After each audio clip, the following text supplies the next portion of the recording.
Hello, everybody. We're on time. Honest. Thanksgiving was a holiday week, so Yeah, things happened. But there can be even less of a concern about us releasing this and details about this episode because it's already on YouTube and everything already. So no one can say anything, I guess. so hey guys, we're looking at RWBY Volume 5, Chapter 6, Is it known 6? by its song. Yeah, this is episode 6. Okay. They're still doing the whole book theming This thing. is the one where they talk to Raven, right? To be clear, Yeah, the next one's already out. So. this is the one where they talked to Raven. So the episode starts with Crow is going around searching for names on his list, trying to find people. Oh yeah. Yeah, you remember that? Yeah, Piccolo's in this one, which I'm just going to say Piccolo's in this one because Landy's doing the Piccolo voice. So it's Piccolo. Yeah. He doesn't find anybody. He settles somebody's debts at a bar, and Yeah, I think the implication is all of the names on his list were huntsmen and huntresses, and all of them seem to be dead. Yeah, which is unfortunate. Another implication is entirely possible that they were actually hunters and huntresses that were silver-eyed, possibly. That was one theory that I've seen going around because the little girl in that one house had silver eyes or something, I think, was mentioned. Also, stop clicking through the episode. I just wanted to be sure if she actually had silver eyes. I don't know. I saw someone in the comments for that particular episode on the Rooster Teeth site mention that. I don't know whether that's accurate or not, whether that was true or if that was even in the episode. That was secondhand. All right, so aside from that, let's get on to the real focus of this episode. Yeah, let's call it the focus and not the meat because there is no meat to be seen in this episode. So Raven's like, yeah, so me and Crow, we joined Beacon Academy. We became huntsmen and huntresses to gain more power. Not everybody goes there to actually become a full huntsman or huntress. Our motivation was we wanted to get stronger, and they were trained people, so why not? And it's like, yeah, okay, that makes sense. I guess. Yeah. So her, what she's saying here is, not everyone goes there to train to be huntsmen and huntresses, because we went there not to become huntsmen and huntresses, and probably pretty much everyone else actually did do that. Yeah. And she's like, yeah, we only went there to get stronger and get super powerful, and then bail. So, we were basically just trying to screw over Ozpin and the staff and waste all of their time and resources on people that never wanted to help them in any way, shape, or form. Yeah. We were actually there to kill huntsmen and huntresses, was what we wanted to learn how to do. Yeah. So basically, we were assholes. Is not what she would say. She would come up with some bullshit justification of nihilism bullshit, but But what Ozpin's not telling you, everybody, is that, there's a person named Salem who controls all the Grimm, and we can't win against her. It's impossible. Okay. Question that should have been asked was, and? I mean, granted, people say they're going to punch me whenever I just say and in response to a statement, but still, would have been a valid response here. And? Who cares? Like, I don't think at any point has anyone even posited the idea, the concept of beating the Grimm. Just winning outright. It's survival. Yeah, like, it's not about making the world free of Grimm. It's about protecting the people you can from what is essentially an unstoppable force, and everybody already perceives it to be an unstoppable force. There's nobody in that room not Yang, not Weiss, who thinks, boy, we're going to end all the Grimm forever. But it's like, if we don't do anything, we're all going to die. I mean, you could argue that, yes, Ozpin is actually thinking that, but he usually couches it in terms of this will, be beneficial in keeping the Grimm away from cities and actually have short-term goals, because that is all anyone cares about for the time being, is short-term goals in fighting the Grimm. Because long-term goals seem like a pipe dream. So he doesn't try and sell the pipe dream. He sells here and now. Like I was saying, nobody in that room is thinking long-term getting rid of the Grimm. Only Ozpin does, but Ozpin's not sharing that sentiment with everybody because he knows that everybody thinks that they can't win because the Grimm are still around. He hopes to do it, but he's not saying, if you come join Beacon Academy, we'll get rid of the Grimm for good. He's not making any false promises. The irony there is that, he actually does make the exact promise in my fic. Surprisingly enough, I was kind of prescient on this one. But yeah. So Raven's whole thing is, and we were cursed to... I'll show you how we're cursed. And she can turn into a bird. Yay. I think what you were going for there was, she can turn into a bird. Oh no. What a tragedy that has befallen you, incredibly powerful bandit leader lady, being given an extra fucking superpower. Do you remember way back when we were doing the Zero Interest for RWBY, and I saw that shot of the crow then turning into actually crow? I was like, oh, so that's a semblance. And you're like, no, that's just editing. I was right that it was a power. You were. I was right that it wasn't his semblance, I guess, but that's... But at the same time, you can turn into a bird and have high mobility, be able to move around quickly and scout. It's not a curse. Yeah, entirely possible that she is, ignored by Grimm in that form as well, because they make mention that animals and Grimm don't bother each other. So it's possible that I guess maybe her argument is Ozpin forced the power on her, but it's an extra power, and you went to Beacon to get more powerful.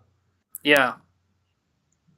So it's not like he gave you Crow's semblance. He gave you everything you wanted, and then you bailed, and he screwed you? So Scratch that. He gave you everything you wanted, and more, things that you literally didn't think were even possible. He gave you those too, and you bailed. And he screwed you, somehow. In this scenario where you got everything, and he got less than nothing because he did waste power on giving this to her, comes out next episode, that, he's the one in the wrong here. Because Salem exists, and he didn't tell you. I can't even latch onto a single thread of logic in this scene. I don't know what the through line of her character is supposed to be. I was expecting a lot. You could make a lot of, assertions about Ozpin. Saying, oh, maybe he's desperate to do whatever it takes to defend Vale, and so he sacrificed people for that goal. That's morally questionable, but at the same time you can see that he's looking at the greater good. This is just, no, he gave you everything you wanted, and you were there to kill Huntsman. You are not in the right here at all, actually. Yeah. And the other facet of this conversation is Ozpin is keeping secrets.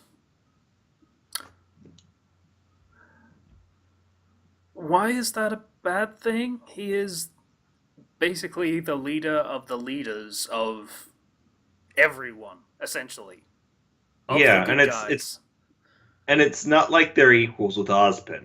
No, not even close. So it's like, why would you expect him to share every single secret he has with you?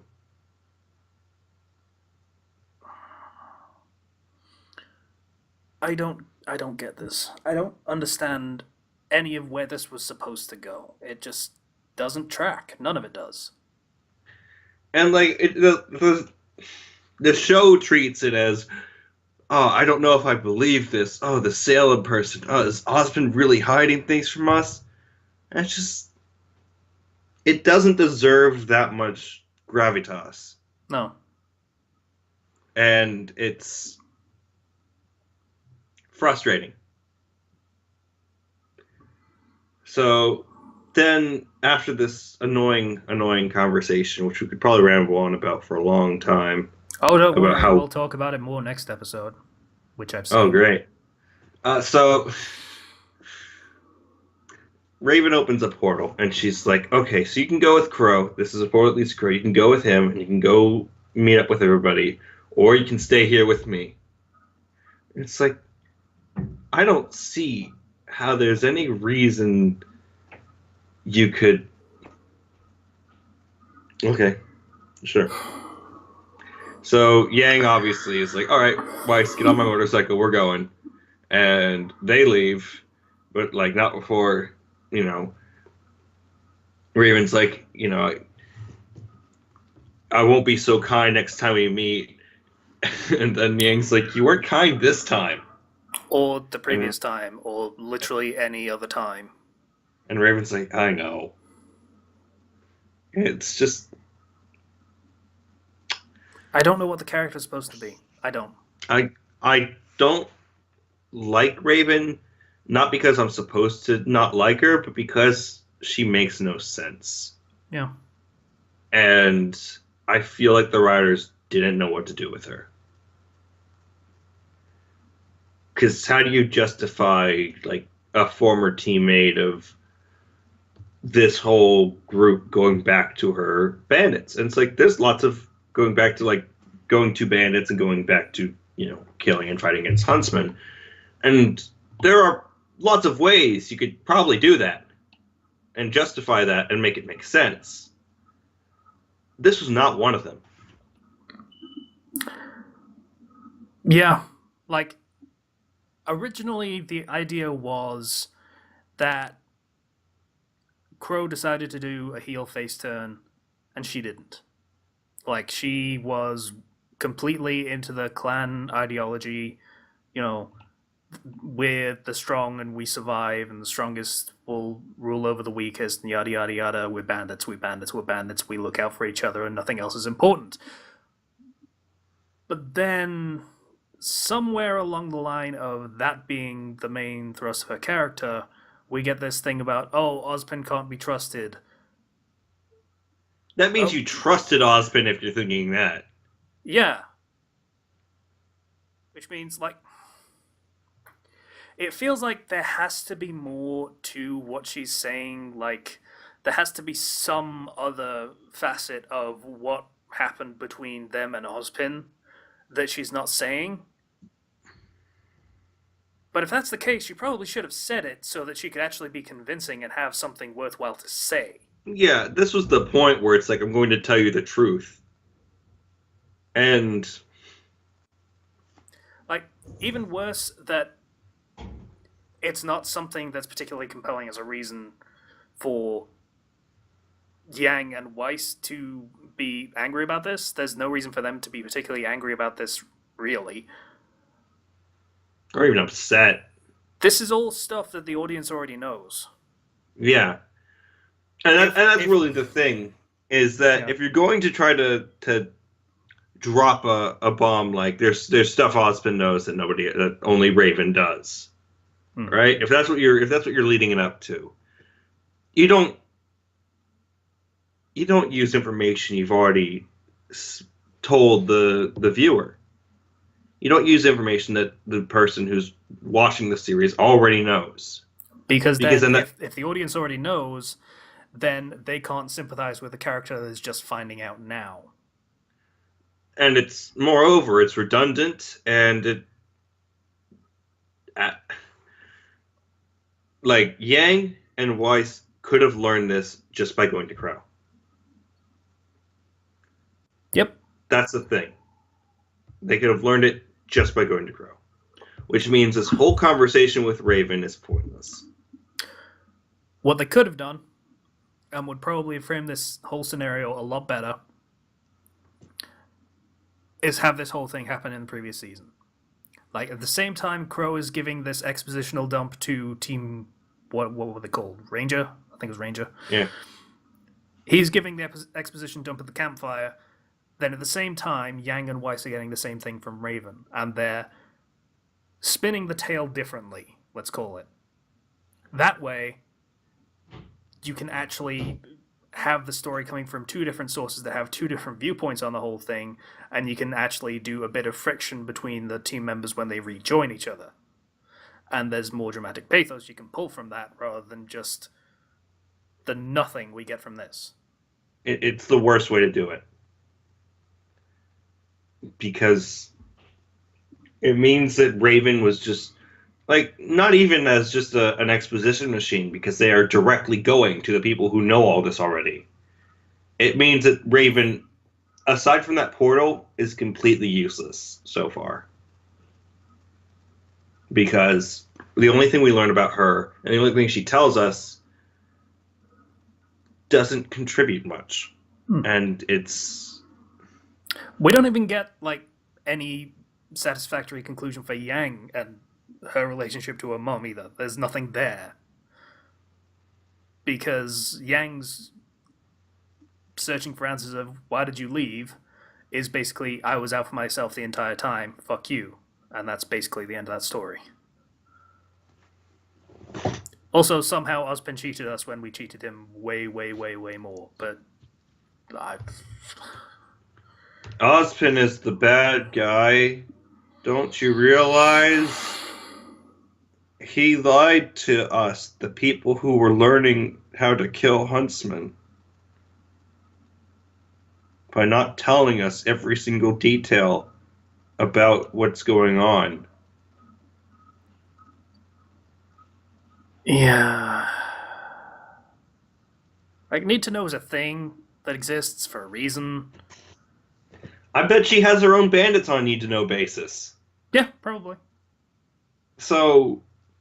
How many of her bandits do you think know about Ozpin's deceit? About her curse? Yeah. And she's not exactly been open with it with anybody else either. Nope. So. Anyway, they go through the portal, and we leave that baffling, nonsensical, nothing of a scene to a better scene.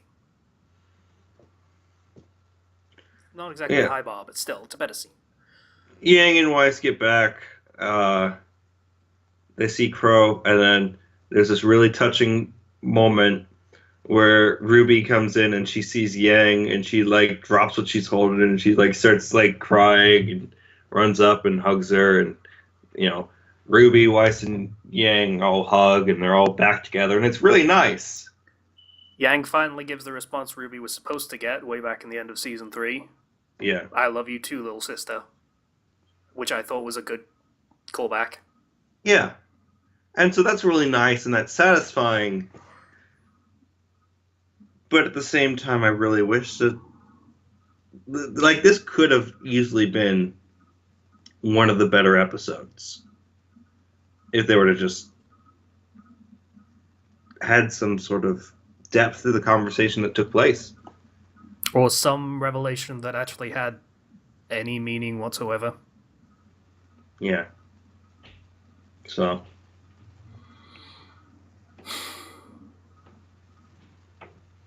Yeah.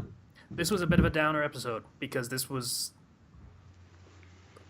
kind of a shitty episode, to be perfectly honest. Yeah. I think this is probably the worst episode of the season so far. I'd say it's up there, or down there, I suppose, for the show as a whole, to be honest. Yeah. It just felt like a waste of time. for the most part, because the whole focus was the conversation that didn't matter. Yep. And flushing all of Raven's mystery and intrigue and any potential emotional payout down the drain. It's like when Ilya was like all whiny. Ilya's major plan was to be a big whiny baby in front of the crowd, and that did nothing. Weird. At least that was funny. Like, yeah, I don't think it was intentionally funny, but there was something to pull from that. At the same time, there's no payoff for something set up earlier. And again, we got no payoff for something set up earlier. So it's unfortunate that that's a habit this show really has and could really do with breaking. Like, you remember I forget what it was called, Horseman Grimm. Yeah, I remember. Nuklavi, yeah. Yeah, set up and then no payback, or no payoff, really. It was kind of cheap and rushed. Or the end of season 2. Mm-hmm. Yeah. Well, it feels a little unfair to drag all the way back to season 2. Season 3, they nailed it. As far as payoff is concerned. That was all there. That was all built up and all paid off. Here we're kind of getting absolutely nothing. And it feels like we're in season 2 again. And yeah, it's just a lot of I hate to sound like a lot of people who write tend to set up a lot of things in advance but not know exactly what the payoff is going to be. Particularly in like in this type of show, I don't know why, but I feel like they set up a lot of things and they didn't know what the payoff was going to be beforehand, and now it's biting them in the butt. That's what it feels like with the show, is what happens a lot of the time. I'm going to preface this with saying this is rampant speculation. Before Monty passed, there was mention of, yes, we have details for a lot of things that are going to happen in the future of RWBY. He didn't write a lot of stuff down, is my understanding, but he talked a lot about it. So they have a lot of ideas for where a lot of stuff is going to go. I'm starting to feel like maybe Raven wasn't one of those things. And they didn't really know what to do with her anymore. I feel like that's possible. I feel like that's actually really possible. I feel like you get into the problem of they have Monty's ideas, but then they're introducing a lot of their own ideas and interpretations to try to fill in the gaps, and that's not filling it in well. Yeah, it's like there's a disconnect there, and yeah, it's not a great solution. It's really disappointing.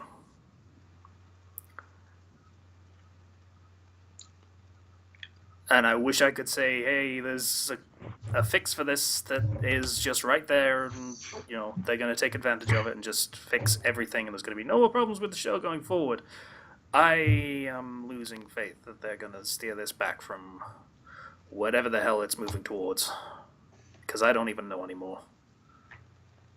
There's a lot of parts in RWBY that have like. Let me try to collect my thoughts. Season 3 was really good. I liked Season 3 a lot. Yep. Season 1 I was ambivalent towards, but I ultimately ended up liking. Season 2 had problems. And Season 4 had some problems. And this season is showing some problems as well. And they don't have a really good track record, I feel. Not really. a lot of the show is tolerating the not so great stuff for the bits and pieces of good stuff that exists within it. Because there's some really good parts in this show that I still like, but the parts I don't like are really bad. And they're getting more frequent. Yeah. Yeah. So we'll see where this goes, I guess. I hope so hard that this picks up by the end of the season, because if not, I'm kind of wondering whether we even bother with doing another season after it. Yeah. Like, there are circumstances where we might not end up doing another season of it anyway, but even such things permitting, I don't know whether it'd be worthwhile. Yeah.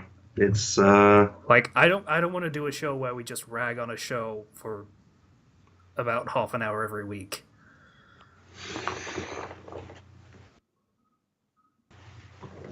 Yeah. It's easier to focus on the negative than it is on the positive, but it's also really easy when there's a lot of negative and a small amount of positive in relation to screen time, because most of the yeah. Well, I guess we'll see you guys next week or whatever. That first scene was nothing. That second scene was stupid.